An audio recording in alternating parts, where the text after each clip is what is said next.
All right, good evening, everyone. My name is Brittany Kerfoot. I'm the Deputy Director of Events at Politics and Prose, and I'd like to welcome you all to PNP Live. Just a few housekeeping items to go over before we begin. First, I'm about to drop the link for where you can purchase the book tonight, Raised in Captivity, and you can get it straight from PNP's website. And a reminder that we're offering $5 flat rate shipping on all orders, so no matter how many books you add to your cart, it's still just $5. Or you can select to pick up the book in any of our 3 store locations around DC, and that's at no additional cost. So I will drop that link in just a bit. You can also ask the author a question by clicking on the Q&A button, which is at the bottom of your screen. If you're using your laptop, you can just hover over the bottom of Zoom and you'll see the Q&A button. And just so you know, we'll answer those questions probably toward the end of the program, but if we do get a lot of questions, we apologize in advance if we don't have time to address every single one. It is now my pleasure to introduce tonight's author. Chuck Klosterman is the best-selling author of 8 nonfiction books, including my personal favorite, Sex, Drugs, and Cocoa Puffs, and Killing Yourself to Live, and 2 novels. His new book, Raised in Captivity, is, well, I don't really know how to describe it. It certainly doesn't slot into any kind of pre-existing groove, but if I had to sum it up, I'd say it's akin to the late night conversations you have about pop culture and social norms on your friend's front porch late at night, only it's way funnier. So everyone, please help me welcome Chuck Klosterman to PNP Live.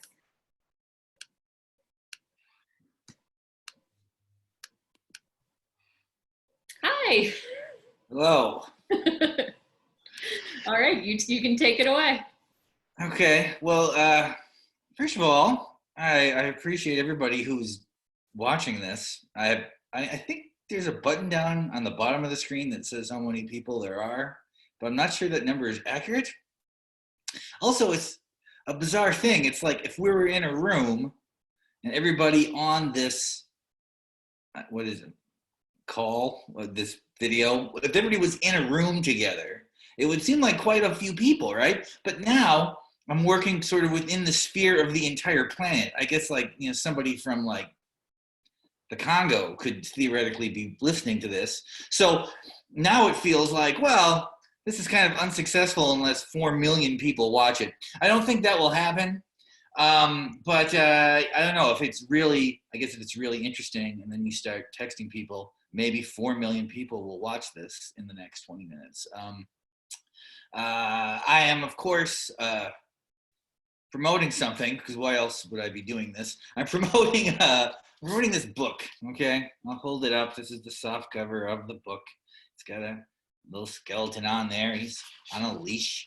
I think that I don't know, is there some expectation that I would like read from this book? I'm not going to do that. It seems weird to read. It seems weird enough to read to people when they're there because they're not children. It just seems like an odd thing to be doing. I mean, reading's supposed to be kind of this interior process that you do when you're by yourself, and then but you do a book reading, and because it's literally called a book reading, people sort of sometimes think, oh, the guy better read, although I always find that to be the dullest part. So I'm just going to talk a little bit about this book a little bit, and then, I mean, in theory, there should be questions. I'm hoping there'll be questions. I mean, I like answering anything, and you can ask me anything. You don't have to ask me about this book. You can ask me about my hair if you want. This is the longest my hair has ever been in my life. It is probably, you know, I in the very first book I wrote, it was about, you know, hair metal, heavy metal, you know, like growing up in North Dakota and listening to Poison and Guns N' Roses and Kiss, you know. And the first line of the book, I think, is something like, you know, I've never had long hair, you know. Well, now I guess I have. I do have long hair now. It's kind of Strokes hair, kind of Strokes length, because I haven't gotten a haircut since the pandemic began. And my wife has considered attempting to cut my hair, but I don't know, it seems like a bad idea. It seems like that could create some kind of conflict within the household. But also, why? No one's going to see me. I don't go fucking anywhere. I mean, I guess I do this. You know, I'm doing this right now. You're seeing my hair. But I think I'm just going to let it go. Like, if I'm not going to interact with people, why why worry about it, you know? But there again, I'm not anticipating questions about my hair. I'm just saying you can ask them if you want. What else? Okay, so this book. First of all, if there's people out there who've like bought my other softcover books and are specifically waiting for it to come out in softcover because of this, the little letter on the side, that if you have all of my softcover books in a row on your bookshelf, it spells a word. Well, you're in luck. I made sure that they got the E on there. But I guess here's the thing I'm going to say. Okay, so what are the person, the woman who did a nice introduction of me? She's like, I only know what this is. Well, I mean, technically these are like very short stories because they're not real. You know, it says fictional nonfiction at the bottom of the book. I guess that's how I thought I would describe it, but it's kind of a joke to myself because fictional nonfiction is fiction. So is non-fictional fiction. I mean, as soon as any part of it's not real, it's no longer nonfiction. But I tried to write them the exact same way that I write nonfiction, because I prefer reading nonfiction. Okay, it seems like kind of a, I don't know, doesn't make any sense, right? You're saying, well, you like reading nonfiction. Why are you writing these fiction stories? Well, it's because sometimes there are situations or concepts or ideas or however you want to look at it that are just difficult to do in a non-fictional way without directly talking at the person and saying, I'm writing this as a first-person essay. This is sort of a regurgitation of the interior of my mind. I'm the person behind it. Because there's some ideas I want to talk about that I don't necessarily believe, okay? I find the idea interesting, but the world is different now.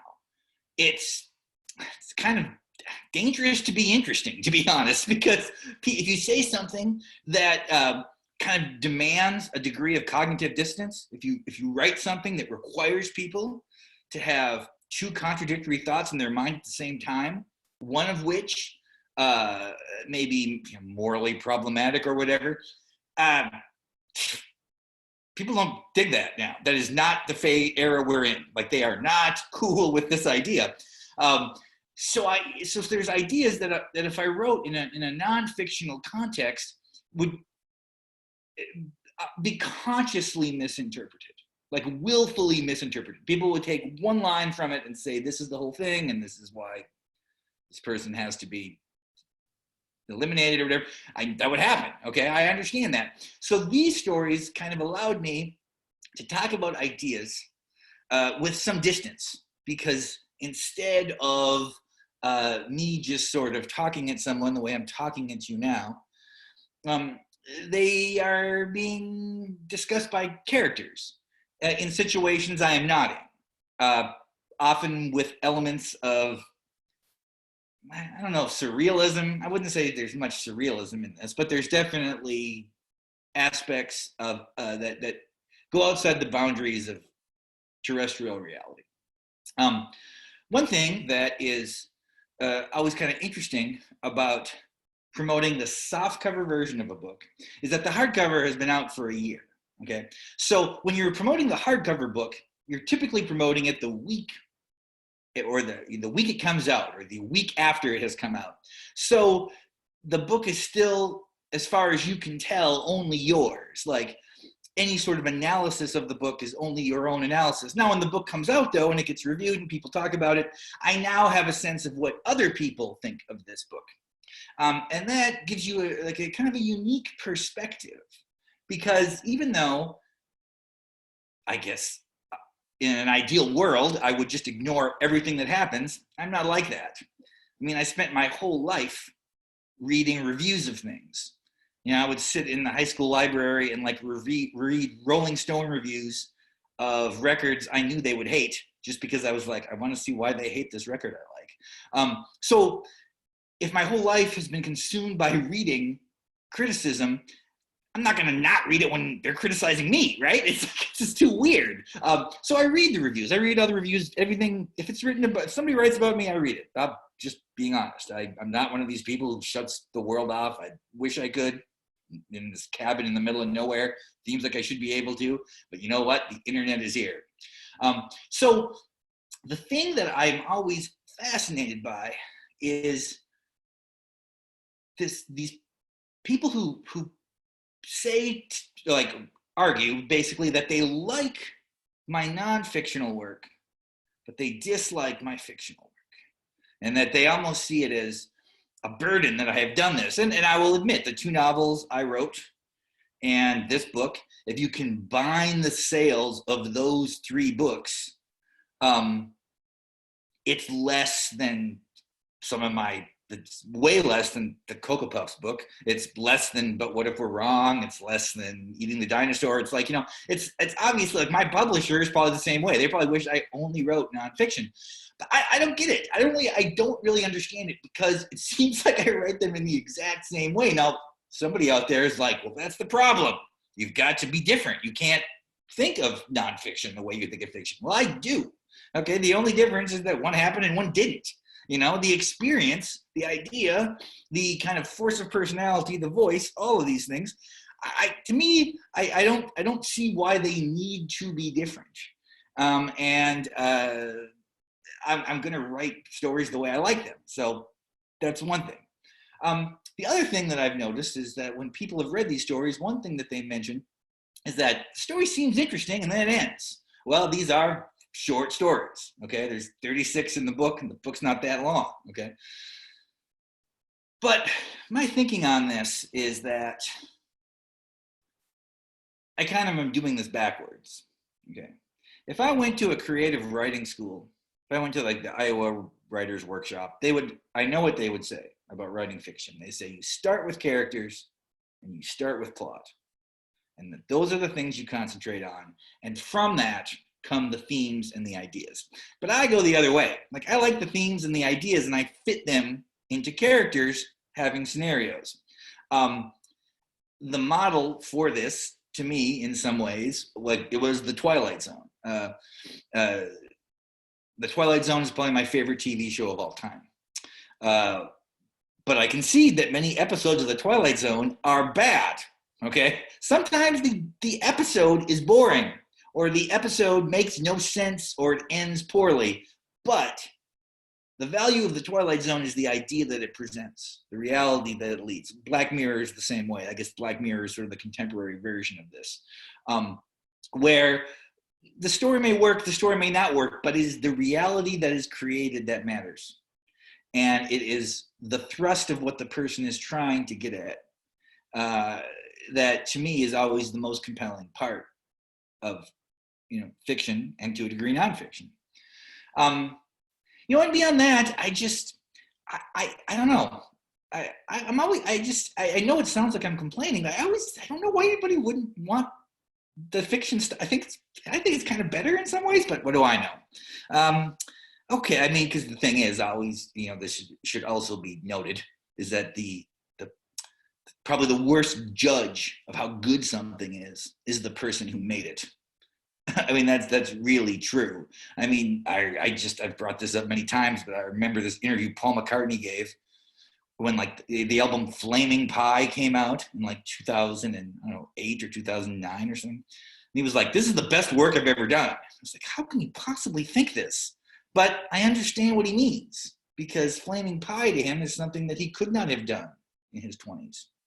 Even though the stuff he did organically and naturally in his 20s is the best music that's kind of been made in rock. So, oh well. Let's look at some questions here. Okay. Hopefully I can read these. Okay. Where do you live now and why?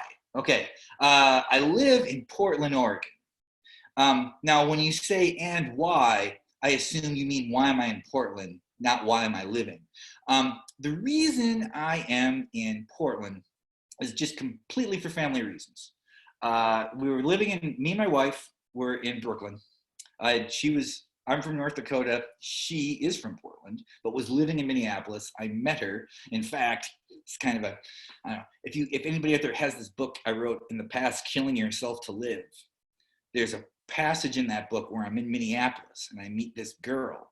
As it turns out, I ended up marrying her. I did not know that when I was writing the book at the time. But anyway, so I meet her in Minneapolis. Then she gets a job at Spin Magazine where I was already working. And we live in New York and we're living in Brooklyn. We have 2 kids. And when the apartment we had when we had no kids was incredible. It was the perfect scenario. Then we had 1 kid and it got smaller. Then we had 2 kids and it was crazy small. So then it was like, do we move way the hell out in Brooklyn at some dilapidated house that probably cost $2 million bucks? Or do we move to Portland where her sister lives, where her parents are, where it's just very easy to live? And it's a good place to raise kids. And that's what happened. That's why I'm there. That's why I'm here, I guess. Okay. Seriously, what's the deal with the bodega aliens? This is from a guy named Jonathan Sprung. The bodega aliens. Now that, I think he's referring to a story from Raised in Captivity, where this guy is talking to the police because he has had this scenario where he goes to this bodega and an incident has happened amongst these 3 people who work there. And the name of the story is Experience Music Project. And that's because that story is actually about the concept of rockism and poptimism. These are kind of principles that don't apply to the world. They only apply to music writers. Poptimism is this idea that you shouldn't value authenticity, that everything is collaborative, that kind of everything about this is political in a way. The idea of what you like is political, and you should not sort of prioritize these characteristics that are viewed as rockist, which is like, what matters is songwriting and the reality and the credibility of the performer. And I wanted to write about this, but of course, if I wrote an article about rockism and poptimism, and sort of how it's funny to me that these 2 things that, it's like, it's just funny that people draw this line of demarcation within this idiom that almost everyone else in the world kind of sees as one thing. So I put it in this different way. So maybe this guy actually thinks they're aliens, unless he means they're from a different country. So maybe he thinks it's about immigration. I don't know. Okay. Someone named Sasha is saying, what authors inspired you when you were growing up? I guess it depends on what part of growing you mean. Like when I was a real little guy, there were these encyclopedias underneath my bed. The old encyclopedias.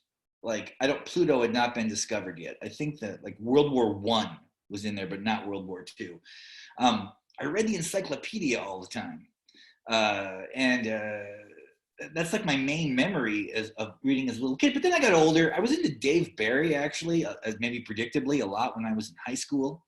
And then I kind of moved on to Douglas Copeland because I went to college in the 90s. And that was a big deal. And I got into like Raymond Carter. He was a big person for me for a period. And then and then there were like, there were some rock critics. Chuck Eddy was like this. There was a writer named Michael O'Donoghue who used to write a column for the back page of Spin. I love that dude. I was obsessed with that.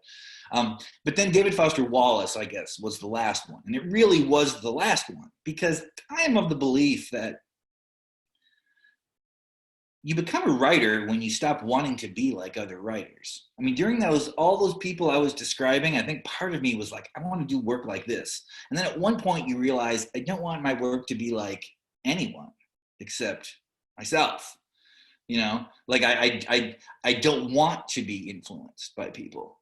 And I think that's sort of when writing actually starts, Anonymous, and it's anonymous attendee. So it's somebody who says, and not only they are anonymous, they want to make sure that I know they're in attendance. What is the last rock album you purchased? That's a good question because, I use Spotify now. I don't really have anything in my house to play a record that I purchased. And I guess I bought things, like I probably bought things off iTunes, but I think you mean something physical. I did buy the reissue of Kiss Love Gun. I do remember I bought that, and Destroyer. I don't even know if I played them. I think I just bought them. Okay. Hi, Chuck. Big fan from Toronto, Canada. This is a Kara Kelkakog. What's your hot take on the NBA restarting? Will we see the Raptors go back to back, or will the bubble burst before the season ends? Well, gosh, it's hard to say. I've been asking people, like, do you think the season will happen at all? Do you think it'll finish without question? They'll just kind of get through it. Will it start it and then immediately stop it, or will they get into the playoffs and it'll fold? I initially did not think it was even going to happen. I thought they were going to get down there and it just wasn't going to work out. Now I'm pretty confident they are going to pull for, just kind of push forward and do it. Here's my, I guess, I don't know, conspiracy theory. I don't think it's probably not a conspiracy theory, but here's my theory. They invited 22 teams, and that seems more than necessary. It seemed like they should only have picked 16, right? That just started the playoffs, kind of, or had the teams just play a few games to sort of figure out the seeding and then move into it. But here's what I think happens. I think they invited 22 teams because they assume that there's going to be some mass outbreaks within the teams, kind of like what has already happened to the Nets.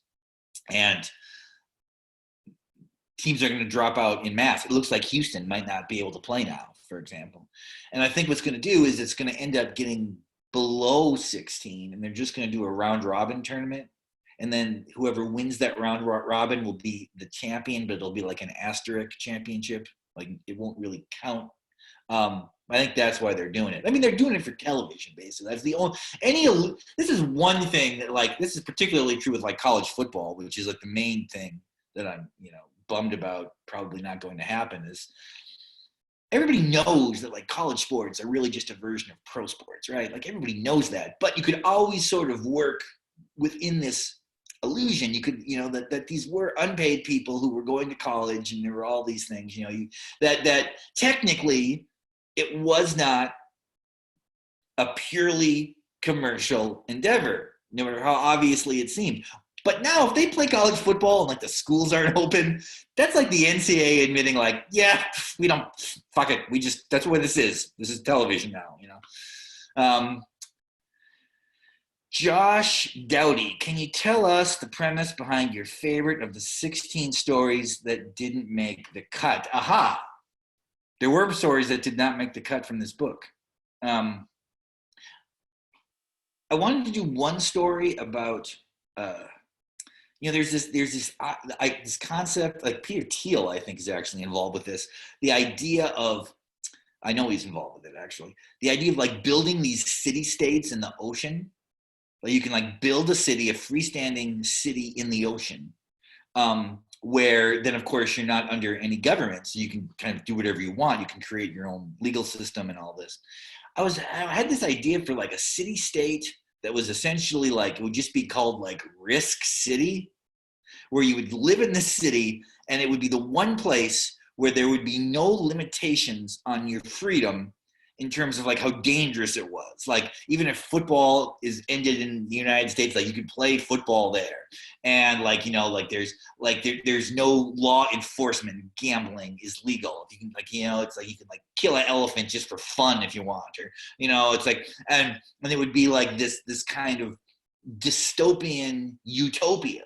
But I wrote it, and then by the time I explained the conditions of what the place was like, it was already too long. So then I was well, maybe some other time. Okay, let's see. Someone raised in North Dakota. How shocked are you about the North Dakota State football program producing top quarterback talent? First Carson Wentz, now Lance. Okay, I'm actually wearing an NDSU shirt. I went to UND, but I followed the North Dakota State football program.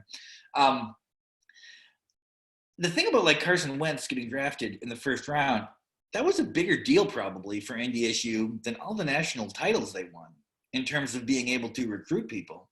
Because now they can go to Texas or they can go to Florida or wherever, and they can tell the kid, like, if you come here and play and you're good, you'll get drafted. It's like, it's not that, before it was like, you find a running back in Texas and you're like, okay, kid, you can go to the University of Texas, you can go to Oklahoma, but you may never play. However, if you come to Fargo, you'll start immediately. Now they can say, like, hey, you just got to start at the end. If you're good, you will be able to play later. So, is it shocking? I don't know. I guess it shouldn't be shocking. I was initially always surprised, like when I would just see North Dakota State on television. I grew up an hour from Fargo. They were never on TV except when they played UND. Like, there would be playoff games that I'd have to listen to the radio. Now it's like they seem famous. Like, when I first moved to New York, for example, when they found out I was from North Dakota, the questions that I would always be asked was about the weather. Now they ask, like, about the NDSU football program and about fracking. Okay, this guy, I'm going to read this question before I even know what it is. If your books were studio albums and anthology collections were like greatest hits, what band most resembles your career? Sophomore, okay. That's kind of an interesting point. If you would have asked me that 10 years ago, I'd have said Oasis. But obviously I'm glad that didn't happen. It did kind of, I realized to a degree that, like, I'm on the other side of the mountain now. Like, I'm never going to be as famous or relevant or whatever word you use as I was, like, in 2009, 10, 11. Like, that's not going to happen. Now, that book, But What If We're Wrong, did sell a lot and did well, and seems to probably is generally, I think, perceived by most smart people as like my best book, even if it's not their favorite, but it's the best job I did or whatever. So it had to be somebody who had kind of a hot beginning of their career, and then they sort of seemed like they were kind of on the downward, path, kind of, back to playing clubs or whatever, and then they had this thing again. So maybe Blue Oyster Cult. Who is the author besides yourself you find really speaks to the moment we are in? Fuck.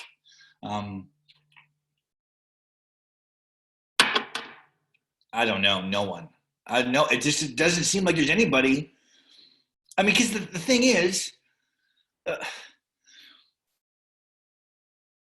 think it was Stalin or Lenin. One of them said, like, sometimes there are decades where nothing happens, and sometimes there are weeks when decades happen. That's kind of how it is now.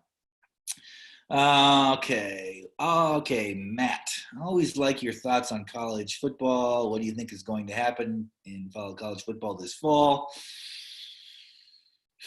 I think on August 3rd, they're going to come out and say, we're going to delay everything until October.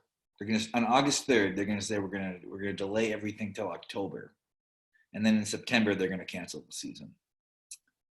Have you seen any interesting live stream concerts? I have not. I guess I could do that, but I never have. I don't miss going to concerts. That's one thing that I don't, I did that a ton in my life because of my job, especially when I was a newspaper reporter. I was going to concerts constantly. I don't miss that part of it at all. So the idea of, like, I got to go see like Perfect Pussy on a live stream, I don't know why. I'll listen to the records. I like records. Are you shocked the way masks have become politicized? Asks Deadheadish. So deadheadish, not full on deadhead, just deadheadish. They might like fish. No, I guess I'm not, because that's how it is now. Anything that Trump becomes involved with becomes politicized. Like, even with, like, schools now, the fact that he wants to force us to have the schools open again in fall, it's going to make, like, in Oregon, they probably won't do it even if the schools are okay now. What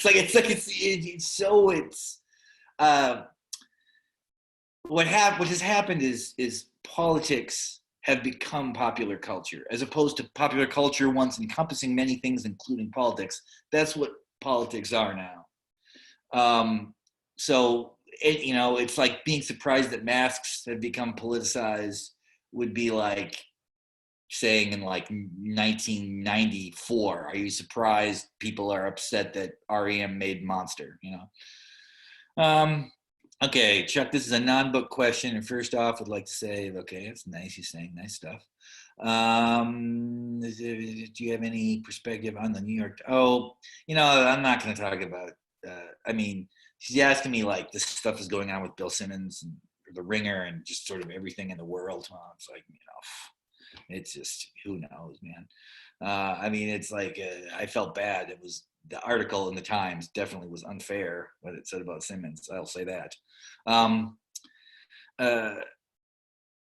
The structure of Race in Captivity could theoretically lend itself to a Black Mirror style. Okay. Oh yeah, well it says, would you adapt into a television show? Someone is trying. Andy Greenwald is trying. So maybe it will happen. That would be cool. Okay, let's see. Where do we draw the line? This is from Luke Allen. Where do we draw the line in determining if we are truly living through the collapse of American society, and how would it change the way we should live if we cross that line? Well, the idea of American society collapsing, okay, that's like a real interesting thing, right? You probably remember in world history learning about like the defeat of the Spanish Armada. That was a date we had to remember. And it sort of signaled the end of Spain's dominance as a world power. You could argue that Spain collapsed, but it's still a place. You can still go there. There are still Spanish people living good lives. What would be the collapse of American society? Does that mean that America is no longer the dominant country in the world? That wouldn't be awful if that happened. Certainly there are benefits. There are significant benefits to America being kind of the military economic power of the world. If I had to choose between the United States being that or not being that, I would prefer that it was, I guess. But England was once the most important country on the face of the planet. It's not anymore, and England's a good place to live. And it may, in fact, a person in London might have a much clearer perspective on the reality of the world than someone in the United States, because the nature of being the dominant country does make you myopic, right? Americans don't know about the world the way people in New Zealand know about the world, or the way people in, Italy know about the world, because we don't have to. America seems big enough and complicated enough that it almost consumes all the oxygen, the intellectual oxygen, basically, of thinking about reality. So if America were to collapse, it would be different if people mean that America would collapse and not exist anymore, and we would just live in this post-apocalyptic wasteland. I don't think that's going to happen. We're obviously going through a period that has been the hardest period of my adult life, but it is interesting. Prior to the pandemic, most people I talk to who think a lot about politics kind of were like, Trump's going to win again. It's going, the Democrats are going to basically fuck this up and Trump's going to win again. Well, now Trump's going to lose, almost certainly, because of the coronavirus, because the coronavirus tanks the economy, and that was the one thing that he would be able to sort of make his foundational argument around. So, if there's people out there, or people watching it now, it's like, if you hate Trump, I guess you should kind of be happy this happened. Yeah. How badly? Okay. How might we be wrong about? I just kind of talked about this. You wrote a story in your book that I don't remember exactly. Must be really great. But it seemed to be, woke is here to stay, kids control the future, this is always happening, get used to it. Is this right? Yes, it is. Because, the thing is, you can go back and read about the early 90s. You can read about the late 60s into the early 70s. You can read about any period of time and, these continual stretches in the history of the United States where there were these rapid sort of cultural changes. And that is how it is. I mean, because it's like, there's this kind of, ongoing, there's ideological war between, people who are progressive and people who are conservative, and when we hear those terms now, we think of them as politically left or politically right, but that's not really what it means. It shouldn't. I mean, a conservative person is somebody who wants the world to stay as it is. It doesn't want to change the world, but kind of keep the status quo. A progressive person is like, the world must be different. And young people want the world to be different. And things are going to change and evolve regardless of what that position is. And a progressive person is always going to adopt the wave of that change and sort of make it like their political or ideological mindset. So it doesn't make sense to get too upset about the way young people view the world. I mean, they're gonna make the world the way they want it. Yeah, and you can live in that world, or you can just say, I'm not participating. But you can't say I'm stopping it. It doesn't work. Okay, this is something Chuck, long dash. This is from Jacob. Your GQ interview with Kobe was amazing. Well, I don't know if it was amazing. It worked out. He died in January, true. And since then, since the year continues to get weirder and sadder, this is a two-part question. Do you think the NBA bubble will work? Already addressed that. Can you think of another athlete or celebrity that was hated so much while they were playing versus how he became universally revered in his post-playing days? No, I can't. And I mean, the fact that Kobe died so suddenly kind of closed the door almost on the ability to look at his career through the kind of lens that would complicate the incredibly complicated lifestyle he lived. I'm not sure exactly why that happened. I really am not. I mean, I understand it post his death. That makes perfect sense. I was surprised by the degree to which society was forgiving of the situation in Colorado with him. And what was surprising about it was that you would have thought for that to happen, for society to kind of reverse their view on this kind of villainized person. It would have to be because he became almost like an advocate against all the problems that he seemed to represent, but he didn't do that. He actually became more himself and almost kind of, I guess you'd say, steer into the skid. Like he almost became more openly maniacal, diabolical, and obsessed in that kind of Michael Jordan-esque way, which seemed to be consumed as authenticity, which had always been the issue with him when he was young, that he was inauthentic. I mean, if you look back at, like, say, 2000, 2001, 2002, you read Slam magazine. I had a friend who was the editor of Slam magazine. Kids didn't really like Kobe. They liked Allen Iverson. They thought he was fake or whatever. And that changed. I don't know. What pieces of pop culture have risen and fallen in status during quarantine? I think anything that framed the events of 9/11 as the event of all our lifetimes now seems incorrect, because this is in almost every way more damaging to society. Things that have risen, I mean, I'll say this, man. It's like any record that comes out now is a rave. That's one thing that has changed. People are so desperate for stuff. It's like, I mean, okay, the Fiona Apple record is good, right? But the love of that record is like, the Bob Dylan record, I guess, is good. People love it. It's like anything you put out now is almost guaranteed to be perceived as like, music, What is your next project? What is your next podcast project? Asks Josh. I don't think there's going to be one.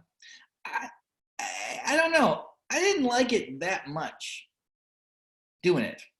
I mean, I love talking to Chris Ryan because Chris is my buddy and it's so fun. He's so smart. I like that part. I like being a podcast guest. It's fun to be a guest, but to actually lead the podcast, I don't know. I'd rather write. I like, when I write, I can control the reality, Podcast feels like, I don't know. It's not what I want. Let's see. Which two individuals, asks Brett Mullen, alive or dead, would you like to see debate for a couple hours? What would they debate? That's interesting because I will say this. I don't think there's a lack of debate in the world. Like I don't feel as though there aren't enough people debating things. It would be interesting to me to see Noam Chomsky debate concepts of freedom of speech and the idea of sort of how a public intellectual should act and behave and view the world, with some of the very sort of young public intellectuals who sort of exist on Twitter. I would find that interesting. Have you been listening to music differently during the pandemic in terms of time, format, or whatever? No, not really. No, actually, yes. I'm not in my car. I used to be in my car constantly. Now I almost never am. And the car was the best time to listen to certain things that where you just wanted to have the maximum amount of volume. Okay, I mentioned Oasis earlier, maybe prompting this guy to say, if Oasis had combined the master plan with Be Here Now and released it as their third album, would it have been bigger than Morning Glory, or at the very least, would Oasis be more relevant in America?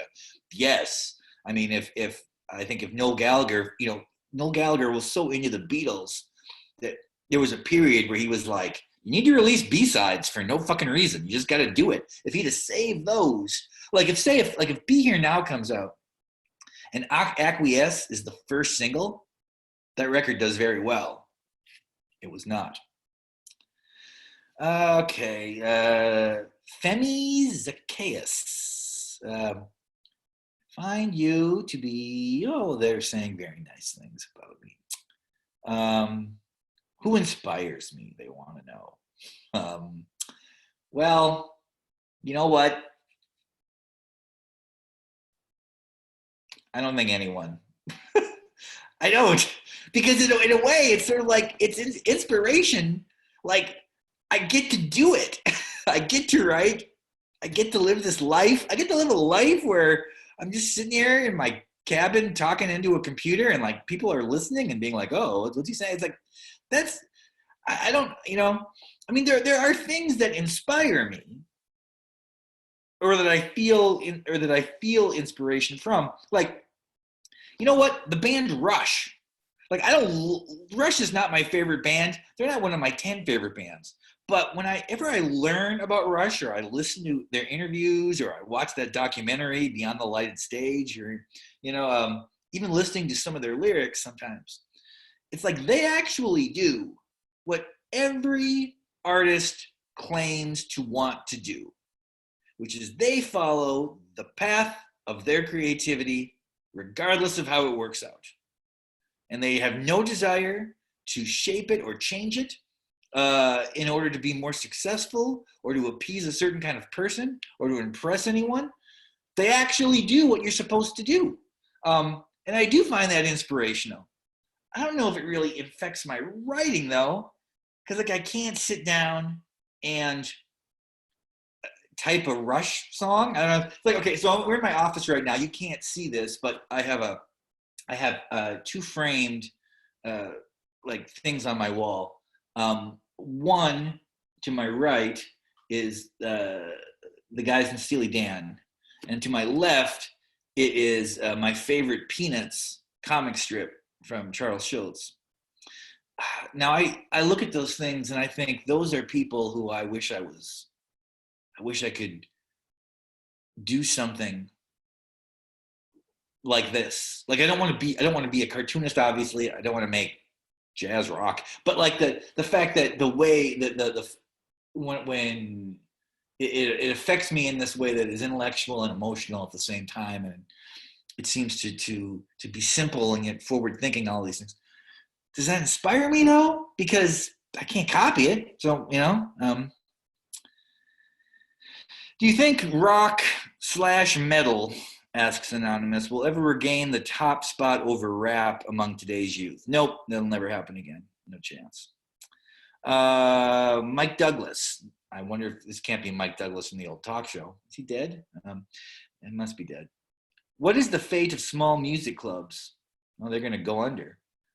Touring bands, they're going to struggle. Do you think they will survive these next 2 years? Some will, most won't. They'll all get replaced. Brett Mullen, given the recent conversations around speech, okay. Oh, this is about toxic actuality, the story I was talking about before. Well, okay, this might seem cowardly, but like there's, people talk about, there's these issues going on in the world now. There's like only 3 responses you can give. One is to sort of just kind of speak candidly and have your career destroyed. One is to parrot exactly all the things you're supposed to say. Who wants to do that? And the other is to actually attack someone else and accuse somebody else of something. I don't want to do that. So, I mean, a smart person doesn't talk about this. Yeah. Where does Slacker rank among your all-time favorite movies? Number 1 is now Slacker was a movie that did change my life. I don't like when people say shit like that, like punk rock saved my life or whatever. That seems dumb to me. But Slacker changed my life. It didn't save it, but it changed it. I had never before witnessed a movie that had a narrative without plot. And that blew my mind. I mean, I was living with a guy named Rex. I was living in a basement apartment in Grand Forks in the summer of 1992. I come home in the afternoon. He's watched Slacker for about 15 minutes. And he goes like, I'm going to rewind this. I want you to watch it. He rewinds it. I start watching it. Like anybody else who doesn't know what the movie's about, I keep waiting for characters to reappear and a story to start, but it never happens. We watch the whole movie, and then we rewound it and watch it again. Didn't say anything, just watched it twice in a row. So it'll always be my favorite movie. I mean, I could, There Will Be Blood, I guess, might be a better made movie, a more entertaining movie. I love that film, but I will never say that's my favorite movie. I will always say Slacker is my favorite movie, no matter what movie I ever see.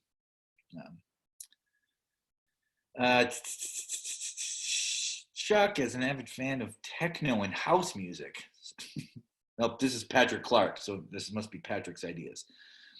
Patrick is an avid fan of techno and house music. I'm clearly bummed with the lack of live raves, but wanted to know with the emergence of virtual festivals through Minecraft and other platforms, how that will affect social interaction.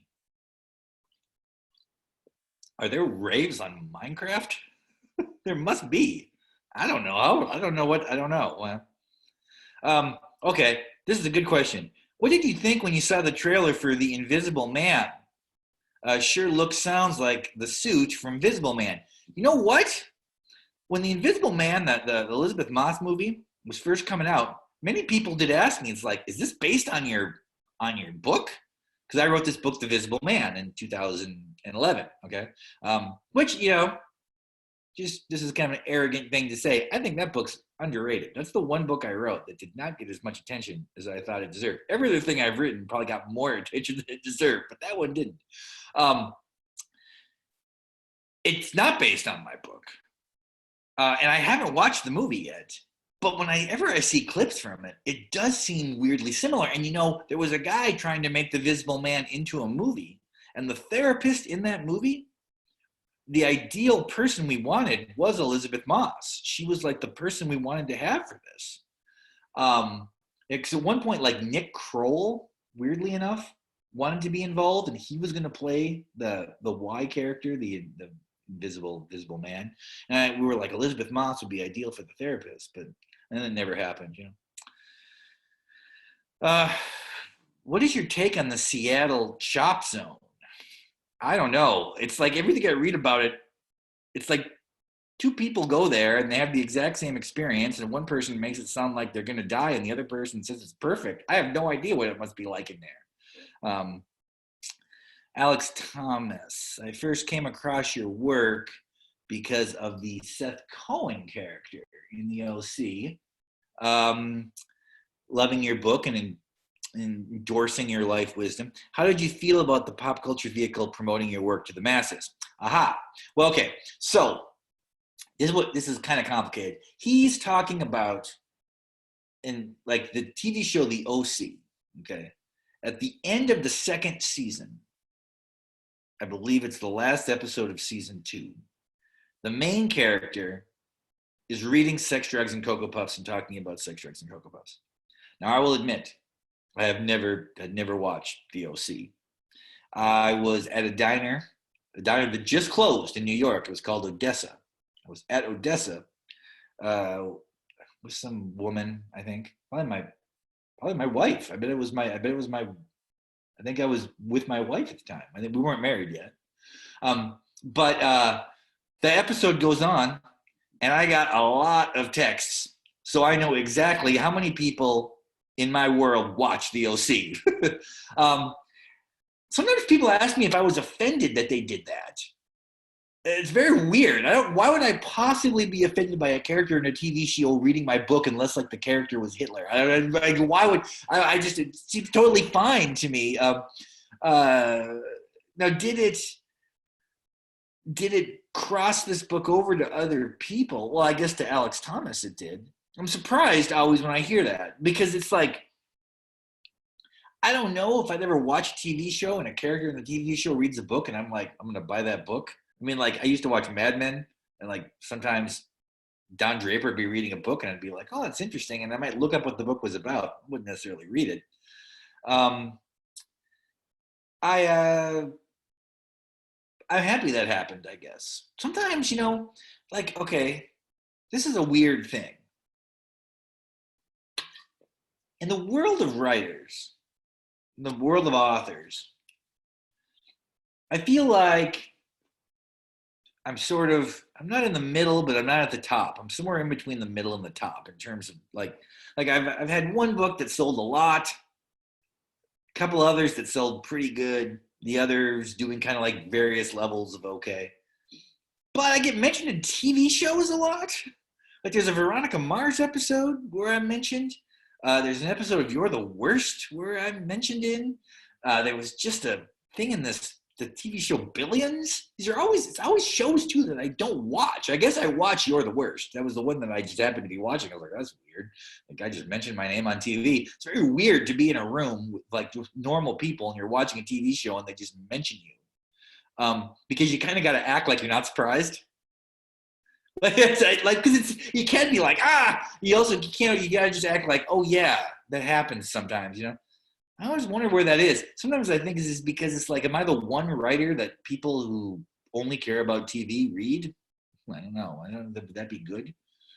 Who will win the Heisman? Well, geez, man, I don't know. Let's.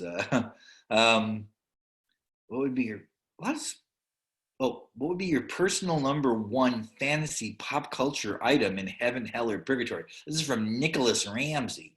What would be your personal number one pick, I guess, in a fantasy pop culture item in heaven, hell / purgatory? Well, I mean, it would certainly matter more if I was in hell or purgatory, right? I hope if there's heaven, I go to heaven. I'm not like, where's the first Van Halen record? That would seem like I don't know. I have to assume that if there's a heaven in the conventional way heaven is, I'm listening to, I guess, watching DVDs or whatever.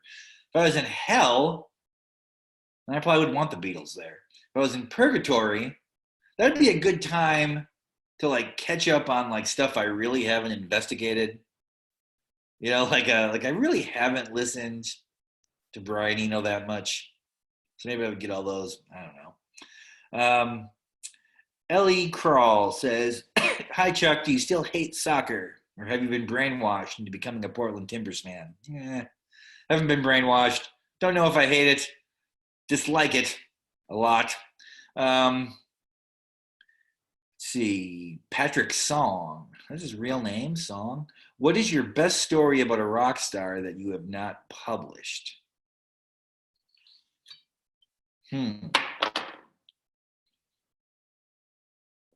Okay, this is a.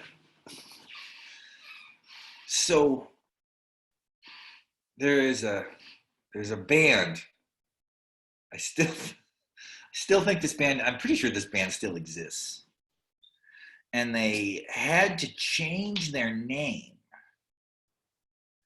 because the original name of the band was a reference to a story involving Alice in Chains and a fairly well-known personality, kind of within the sphere of music,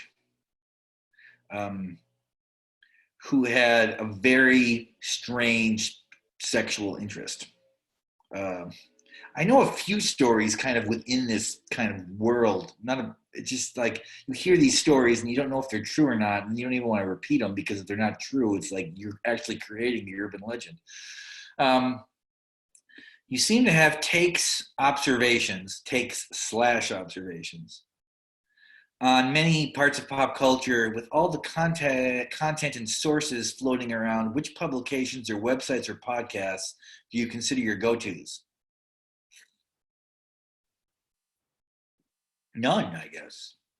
I mean, I mean, there's nothing that I have to read. Like I read the Times every day. I read the Washington Post every day.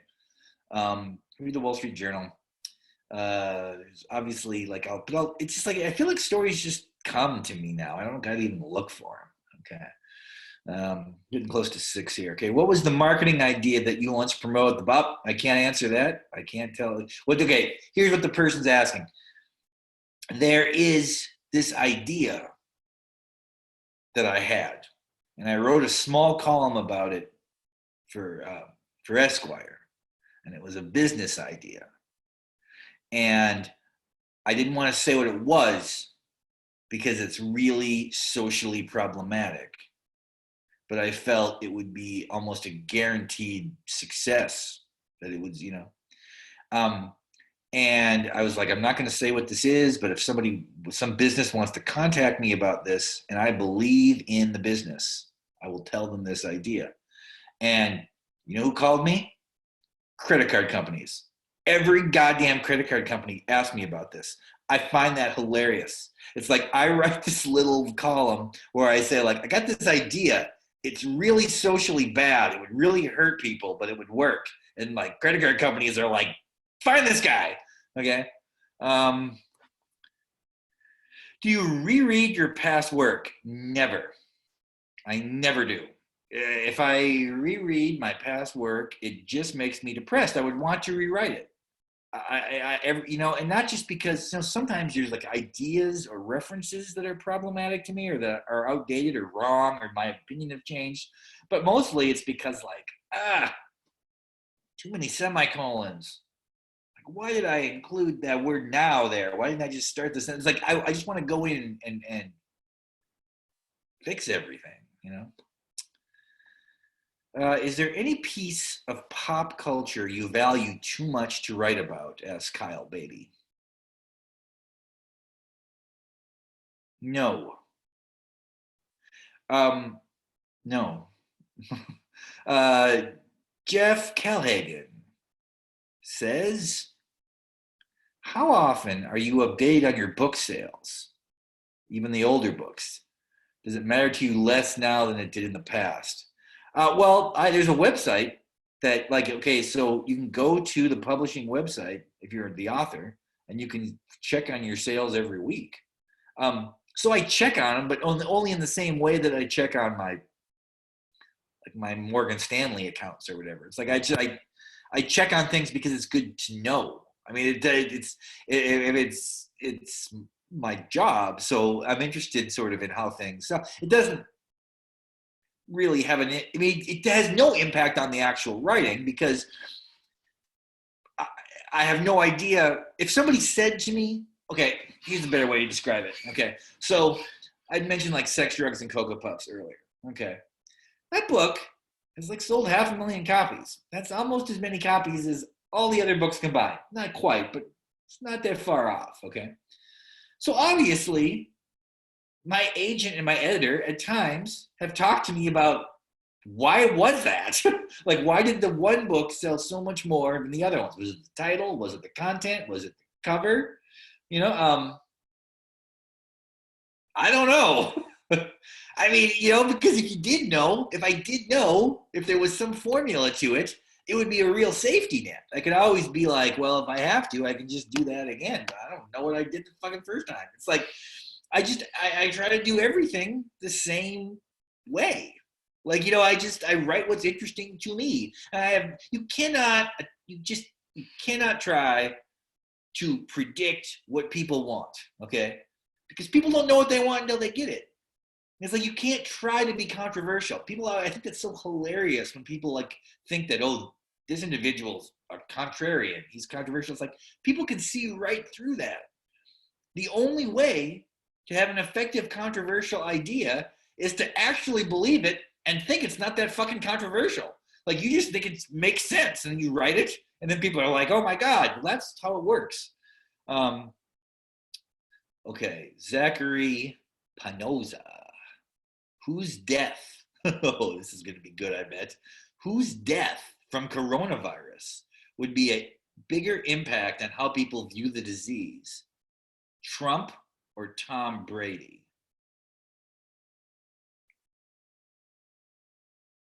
Trump, because some people would think then the coronavirus like came from God or something. Like there'd be people who'd be very happy, but Tom Brady got it. It's funny because he seems like, okay, Tom Brady's younger than I am, but he seems old because he's old to play football.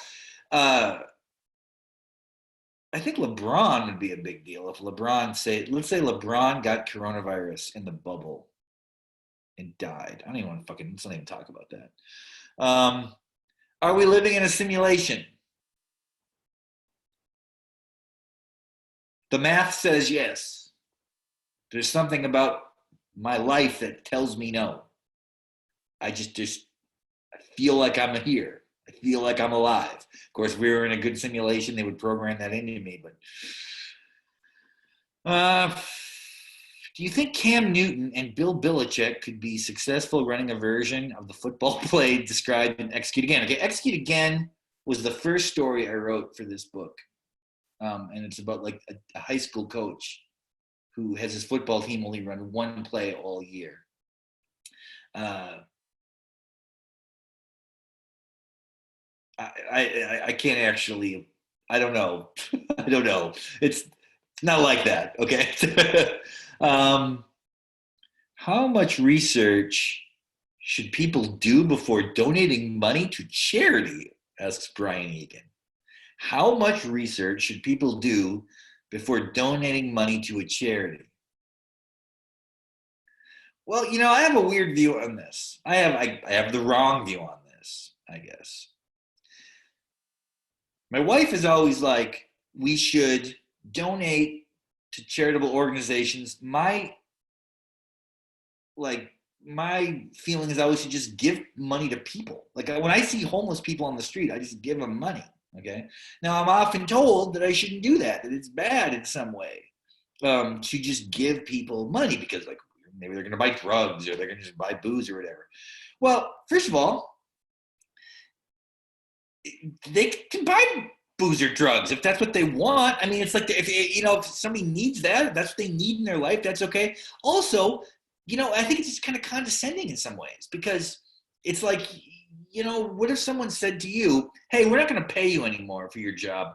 We're just going to give you these vouchers that are actually worth more than the money you were making, but you can only use them at like healthy stores or whatever. It's like, I mean, yeah, that might be better for society, but I like it, people having agency. I mean, sometimes you got to give to charitable organizations, right? It's like, say it's a hurricane in, Haiti or whatever, like you can't go down there and, So, I mean, how much research should you do?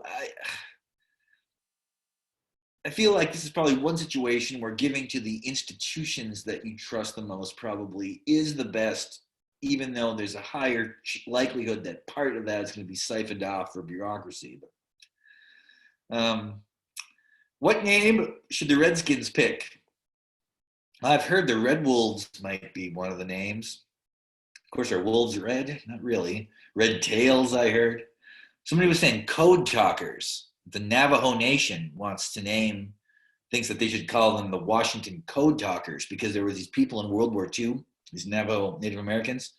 The Japanese could not break their language. Like they were the best code creators because they could just speak their language. And the Japanese had no clue. It's like one of the most complicated dialects possible. So the Code Talkers would be a good one. It doesn't really sound intimidating. Let's see. I once saw you boarding at the Hector International Airport. This is the Fargo Airport, says Michael Jenkins. Favorite place to eat in Fargo? My favorite place to eat in Fargo is my sister's house. Okay, I'm just gonna take a few more. What time is it, by the way? We're kind of going late here. Okay, 6 o'clock. Okay, I'm just gonna run through these quick. What societal changes, whether political, within the fabric of pop culture or otherwise, do you see resulting from the pandemic? That's too big of a question to answer.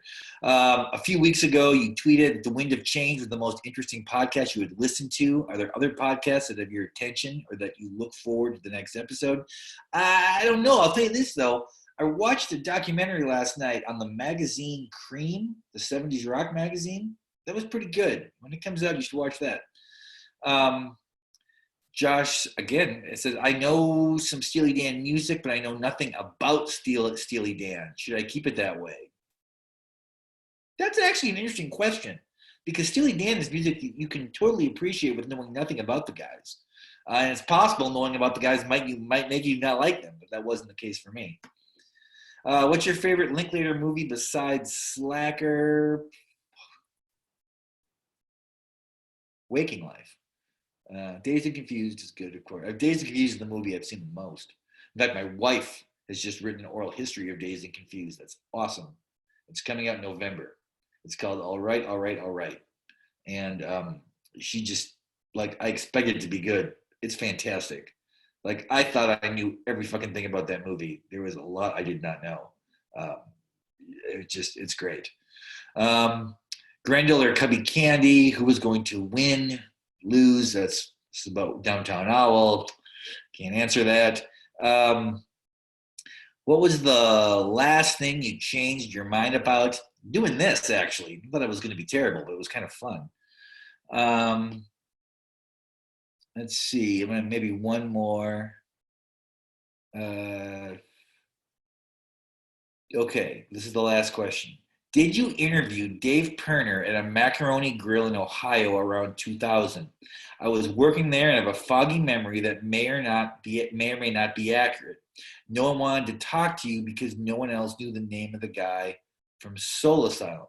Okay, I did interview Dave Perner in the year 2000. Okay, and I did go to Macaroni Grill, the one that was kind of up. Kind of by Montrose, by the Barnes & Noble and Best Buy up there. I went there quite a bit. I did not, however, interview Dave Perner in the Macaroni Grill. That was on over the phone. So that means someone saw me in there with someone who looked like Dave Perner, who is A, pretty handsome, B, a white guy with dreadlocks. I cannot imagine that I was hanging out with a handsome guy with dreadlocks who was white at the Macaroni Grill in Akron. I can't imagine that happened. I had a friend in college named Brian Zinda, who accidentally had dreadlocks, and he was a white guy. But I did not, he was never in Ohio. I certainly wouldn't be interviewing him.